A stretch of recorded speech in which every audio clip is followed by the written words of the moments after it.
Blessings, Sacred Mothers. Thank you so much for joining me here. I'm Jovhannah, also known as the Spiritual Love Healer, creator of Healing Single Mothers, and this is your Monday Momspiration. Before I get into our message and guidance for this week, I have a couple of updates. So one, I want to share that I participated in NaNoWriMo, which is National Novel Writing Month. And for the past couple of years, maybe 3, I'm not sure, I have been working on a book, which is called Healing Single Mothers. And I'm so excited to announce that this month I was able to write a little over 50,000 words in my book. So it has come a long way. I stalled on this project.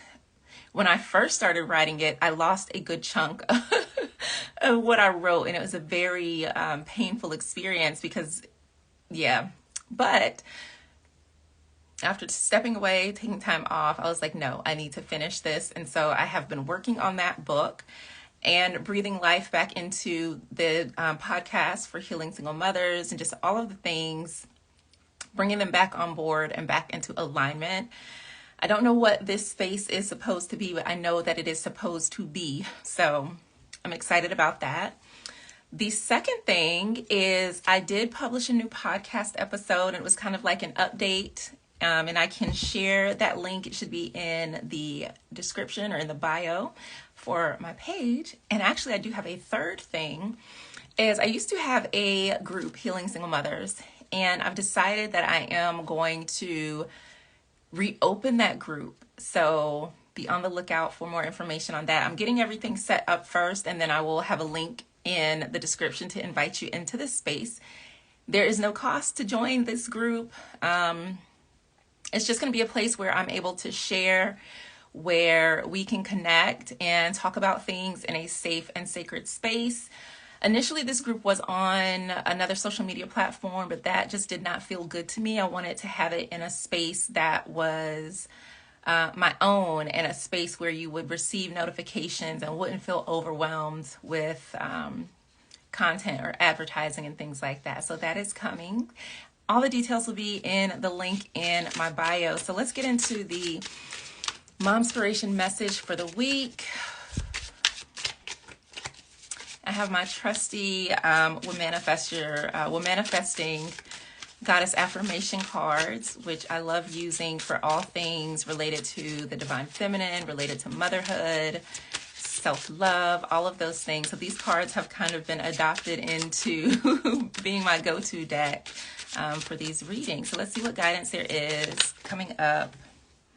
Oh, this is one of my favorite cards. We have Asasaya, which is all about using your voice. In my previous membership, I actually did a masterclass on having a voice and using your voice, which is something that I think is very important, especially when it comes to advocating for yourself and your children in any capacity. So I think that's really important. Let me see if there is another message here. And so one of the things that's coming up as I'm shuffling, what I like to say is live abundantly ever after. So that is the purpose behind all of the things that I do. And while I talk about living abundantly ever after, it is about abundance, monetary abundance, but it is also about your health, your mental and spiritual health.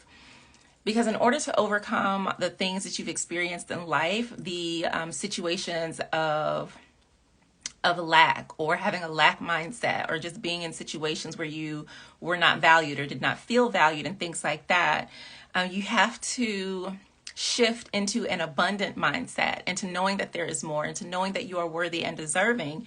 So living abundantly ever after is about having that stable financial security, but it's also about experiencing abundance on all areas of your life. And as a single mother, as someone who has been through the struggle, as someone who has been in spaces where I did not have a dime to my name, to having like lots of commas, and then just, I've been on both sides of the spectrum.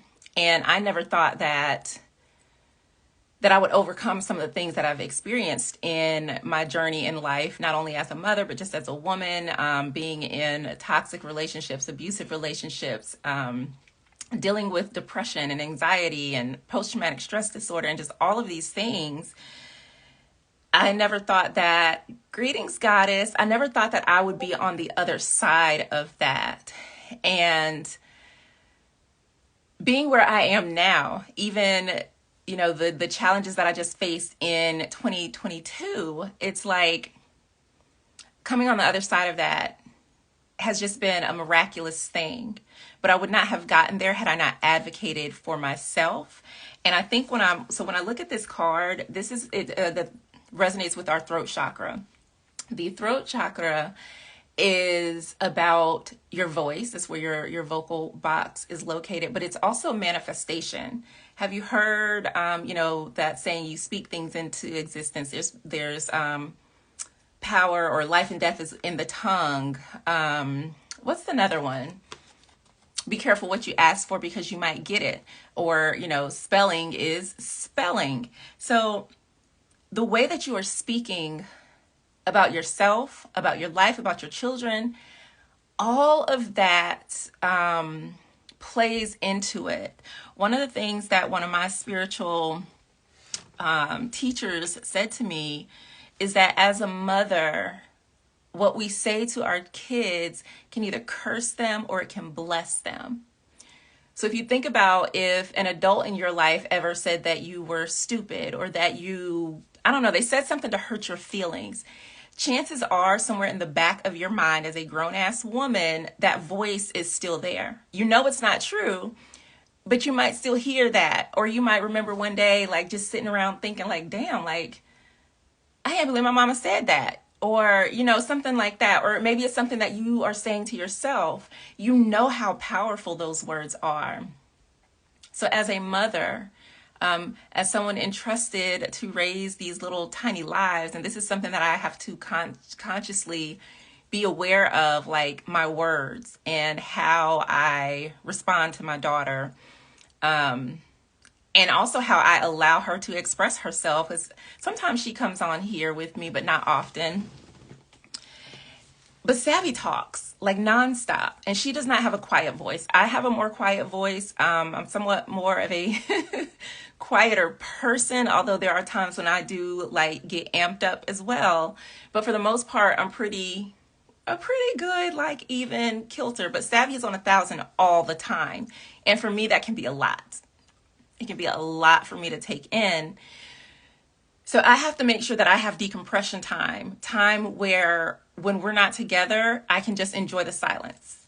And a lot of people have asked, we had a quote unquote holiday recently, and everybody's like, oh, what are you doing? What are you doing? And I was like, I just want some quiet time. I was like, fingers crossed, Savvy's going to go enjoy Thanksgiving with our family, and I'm going to have some quiet time. Because that's what I need in order to be a good mother. That's what I need in order to really show up for myself, to get a moment, to press pause, to not do anything. And that's what I got to do. Savvy got to go have fun with family. I got to relax and chill. I gathered some snacks. I watched Transformers, and it was a very peaceful moment. And then when she was able to come back, I was able to, like, my energy was able to, like, surround her, and we were able to connect without it feeling like, oh my God, like, this is too much. I need that. That to be said, like, it wouldn't be fair for me to quiet her voice, because her voice is her own. It is strong. It is unique. That's not something that I want her to ever lose. But at the same time, my voice also, there needs to be balance. So again, I know I just went like in so many different places, but your words are powerful. So the things that you're saying to your children, imagine like if I'm constantly telling her to shut up, or putting the idea in that she's too loud, or children are to be seen and not heard. When she grows up as an adult, she's going to have a problem voicing herself. How she is right now, she won't have any problem. I guarantee you, like, I do not worry about someone trying to pull one over on her. She very much advocates for herself, and that is a beautiful thing. But as a mother, sometimes that's hard to allow, because that means, like, I have to honor her space and her voice and her big energy. And for my sensitive soul, that can be a lot. So therefore, I know I need those moments of quiet so that I can, like, recollect myself and just have some peace. But even if you just think about, the things that you're saying to yourself, be mindful of the things that you're saying to your children, because the words that you are speaking, they plant seeds. And either it's going to be a seed that bears fruit, or it's going to be something weird, right? We don't want to grow weird fruit, right? We want to make sure the things that we're planting are bountiful, that we are being the abundantly ever after in our own lives and in the lives of our children. As someone who has dealt with depression and anxiety, I know the best way that I can describe depression, if you have not experienced it, or what my experience with it was, is that there was an endless record playing of every negative thought, of every negative experience. It was just all bad all the time. And it could have been the most beautiful day with the perfect weather. To me, even though the sun is shining, it felt like a cold, wet, gloomy day all the time. And so, having had that experience, I know how important it is to not allow myself to think negatively, to not allow myself to speak negatively about myself. And if I catch myself, I'm like, whoa, like, no, that's not true. And I'll speak it out loud. Even if I just heard myself saying, girl, you were so stupid. Like, wait a minute, hold up. No, I'm not. I'm not stupid. I'm not stupid. I'm smart. Look at all the things that I've accomplished. And so I'm constantly having to, you have to have that self-awareness, right? To catch those moments where you're speaking or thinking unkindly to yourself, which is why I'm a huge advocate in journaling, and knowing that what you say matters. And that's why, a lot of times we have these different right? Who told you that? You have to question, like, where did that come from? Do I even believe that? Is this true? Who told me that? Because chances are it didn't come from you. Chances are that was a seed or a program that someone planted in your mind at a very early age. And then you run off of those stories because that's what you were taught to believe. But another thing, like with speaking things into existence, brings up the affirmations. A lot of times people are like, affirmations don't work. I can sit there and say, I'm happy, I'm happy, I'm happy, and I don't feel happy. And there are layers to using affirmations, but they can help. Even if it makes you feel this much better, before it makes you feel this much better, and the next thing you know, you feel this much better. But affirmations absolutely do help and do work. Like if one of the things that you're constantly thinking about yourself is like, I'm so stupid, why did I do that? You could say, I'm smart, or I'm learning, right? I'm learning might feel more true than you saying I'm smart.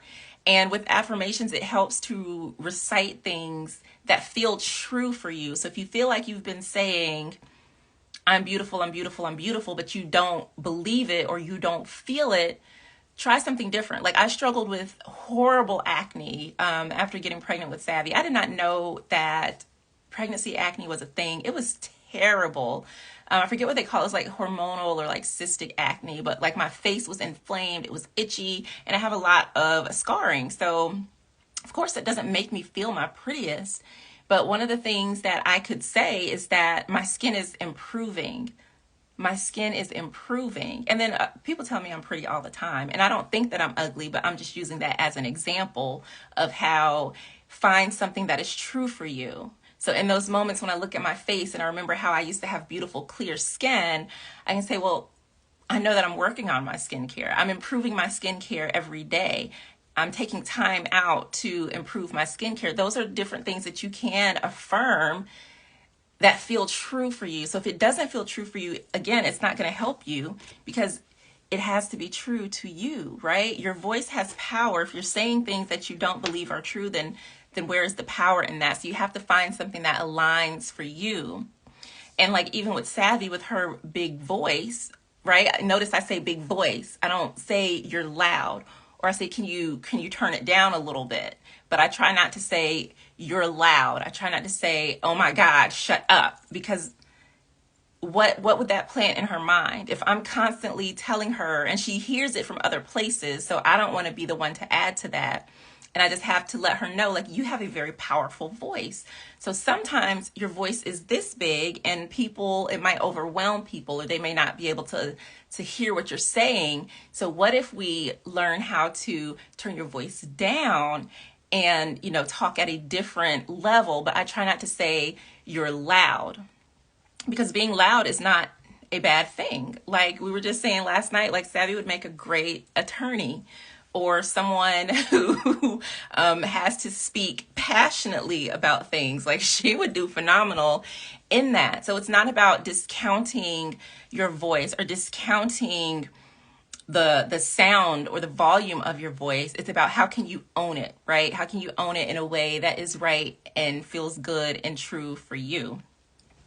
So we talked about using your voice to manifest. I don't know if you know about scripting, but one of the things that I did on my phone is, I recorded some affirmations of what I wanted in the future. So this is me like scripting out the life that I want. And I put it on loop. So it's about a 20-minute long recording of myself stating out the life that I want to live. And I listen to that, I would say daily. I used to listen to it daily. I kind of got out of the habit, but I listen to it. And when I hear it, not only does it make me feel good, but it really helps me to see all of the things that I'm working towards for my personal life, for my business, for my family. So that's another way that you can use your voice, because your voice is very, very powerful. And when I first started this recording, I was talking about advocating for yourself and your children. This can go in so many different ways, but I will say this, is that it can be easy to be afraid to speak up for yourself. But when you do speak up for yourself, when you do ask for what you want and what you need, you will receive it. And I know this because there was a very long time that I went and I would not ask for help. You know why? Because no one ever helped me when I needed it. Like the way that I was raised, like asking for help was being weak. So if I asked for help, then I was weak. So I learned to figure shit out on myself. Also, having been surrounded by like toxic relationships, I learned not to depend on people. That don't work. It does not work, because we were not made to live in isolation or separation. We are communal by nature. And so having people around you that you can't trust or you can't depend on, like for me, that dampened my soul, right? It weakened me because I did not have the support that I need. Yes, I was able to do a lot of hard things by myself. Don't ever recommend that, because I should have had help. And that is why I am so like adamant about coaching, teaching, and healing, because I want to support other people in the way that I should have been supported, to make sure that nobody goes through the shit that I went through. So you have to learn to ask for help. Asking for help is such a beautiful thing. And here's the thing, when you ask, sometimes people gonna say no, and you have to be okay with that. But you asked. And maybe this time they said no, but maybe they could be like, oh, but this person over here, they could do it. Or they'd be like, I can't do anything with this, but I know so-and-so, let me put you in connection to them. That's right. We all deserve help, support, and love. Say that again. We all deserve help, support, and love. And so you have to be okay with receiving no, but you have to learn how to ask. I want to say it was like in 2020 when I really, really got okay and comfortable with asking for help. That's insane. That is insane. But asking for help got me to attend massage therapy school. I received my license, and now I am a licensed massage and bodywork therapist, actively practicing living out the things that I dreamed. Asking for help helped me meet some really amazing people. I partnered up with Brandy of Woke Magic in Cash Money Honey, And we've connected and we have been friends ever since. But if I did not say, hey, I want some support on this journey, we probably never would have connected. I had purchased a program and wasn't able to fulfill like the payments because my whole everything just changed for me. And so, I let the company know, like, hey, this is what's going on. There was like, okay, whatever, like, fine. And so I reached back out to them when things changed and I was like, hey, I would like to continue this program. They gave it to me for free. So if I had not had the courage to ask, or had not had the courage to be honest about my circumstances, I would not have gotten these amazing opportunities. So don't be afraid to ask. Don't be afraid to advocate for yourself or for your children, whether it's in a parent-teacher conference, whether it's in a courtroom, whether it's at the doctor's office, whether it's your light company, whether it's the administration at your school, the car people. Don't be afraid to speak up for yourself. You have this voice, and I know you know how to use it. So practice using it and ask for what you need. Make sure that you have safe spaces. I know a lot of times, like, I join groups on Facebook, but I don't always post a lot. There are very, very few Facebook groups that I'm in where I feel safe in posting and sharing. That doesn't make sense, but that's the nature and the community of those spaces. And the reason why is because in a lot of groups, I see a whole lot of screenshots from other groups or from conversations where people are violating, boundaries or group rules or whatever the case may be. And you can't really prevent that, right? Because we can screenshot everything in the world. But like, I don't ever want people to feel unsafe, or I've been in groups where single mothers were attacked because the man that they had a child with walked out on them as if that was something that could be controlled. And so I just don't, I wanted to create something that was safe and sacred. And so I was led to reopen the group. So that's coming soon. Once I realized that I was not able to, because I didn't want to try to rush and recreate the spiritual journal that I created for single moms. So I would like to go about it this way, and then that gives me time to pause and create and see what this next version of that journal is going to be and look like, without me feeling crunched to get it done in a matter of like weeks, which, knowing me, I could possibly do. But for right now, my spirit is guiding me to just focus on this community space for single mothers, and I'm recording new episodes of the show. So that is what I am doing. I am using my voice to share with you wisdom and my experiences to hopefully help you live abundantly ever after. And so whatever your vision is for yourself, speak it into existence, advocate for yourself, allow your children to advocate for themselves, let them use their voices, and know that the words that you create are either blessings or they are curses, and you want to be mindful of how you are using them and with whom. But trust that learning how to ask for help, if that's something that you've struggled with, you are definitely not alone. That's something that many women struggle with, especially women of color. But trust that when you do ask, doors and opportunities will open up for you that you would not have possibly imagined. So that is it for this Monday Momspiration. I love you. I love you. I love you. I can't wait for you to join me in the Healing Single Mothers community. Again, it will be a free community space for you to connect with me so that we can live abundantly ever after together. I will see you next week. Peace.